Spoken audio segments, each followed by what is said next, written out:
Paige was at one point coming in with like a couple holes left, like 6 holes left. Paige was like 6 shots out of the lead. Yeah. She then bangs in one from like 90 something. 87 80, feet. You made 2 The of them, next hole bangs in one from like 64, and all of a sudden she's like 1 shot back, and we're like, what is going on? So hole 18, Lisa Fakis birdied it with a 4.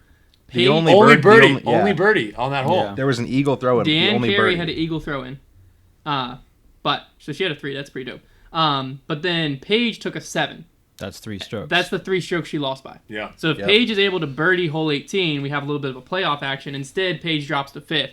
Which I will say, Haley missed a putt too. I think Missy and Haley both had putts on 18 to push a playoff. Not to push a playoff because they lost by 2. They lost by 2. And they both parred the hole. Oh, they needed Lisa. They needed Lisa to That's right. par it. Fajitas clutched up. Yeah, big time. But it does speak to one thing that stuck true from what Trevor and I said previously is Paige and Paul's like mentality of like when Paige went into 18. I didn't watch it wasn't live, so I was watching the scores live. But when Paige went into 18, I guarantee you Paige didn't care that she came in 5th over 2nd. No, she was probably going for an eagle. She was going for, that's what I'm saying. She was going for the win. Yeah. That's what we were talking about is like Missy Gannon and Haley King in this tournament, they probably were like, yeah, I would like to won. But in other tournaments, they've been quoted saying like, I'm not going for first, I'm playing for second. Do we talk about the money thing here or no? Is this a money ratings question? Or not really. No? I'm just saying that's a mentality question I'll sit back. I was about to go in. I was saying that's a mentality thing of where Paul and Paige kind of set themselves apart because when they go into a weekend, they could care less about second down. They care about winning or losing. If they don't come in first, they lost. They don't care what place they're in. And then the other place is winning. So Paige couldn't care less that she's in 5th, 10th, 20th. She wants first. I'll just say one thing. If first place would have got 5 times as much as second place, does the mentality change? It should. I think the mentality would change a lot. Yeah.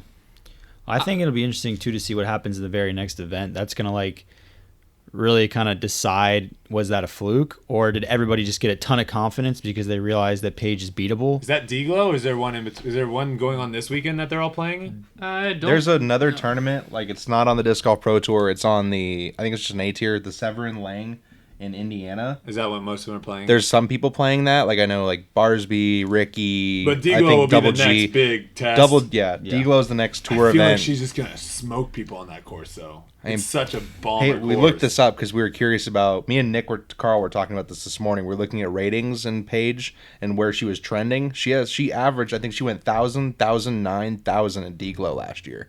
Jeez. I feel like that's pretty good. That was... Like Paige's next 3 tournaments that she's going to drop off from next year's, or from the ratings update that she played last year, she averaged like 10-15 through this next stretch of Midwest tournaments. Oh, geez. So was this the field stepping up or was this Paige falling? Well, she rated 903 in that last round. Yeah, she went 956, 1,008, and then 903 final round from Paige. That to me seems like just a bad round of golf. Yeah, that cost you. I mean, it looks like there's 8 points per stroke. So if Paige shoots, her typical like 960, 970, which is nowadays is bad rounds. Her rating's 988. Yeah, so let's say she shoots her rating, that's 10 strokes, the final round. At least, yeah. So if she shoots her rating, that's 10 strokes. She is now winning this event by 7. Yeah. Just by shooting her rating the final round. I think she had a bad event. I think she had one bad round. She went 956. The first round wasn't the greatest. The third round was also not good. Yeah, the middle round was good. So, not to discredit Lisa Fakis, Missy Gannon, Haley King, or Ellen, like, they obviously played great. I think all of them shot above their rating, it looks like. Average way above their rating.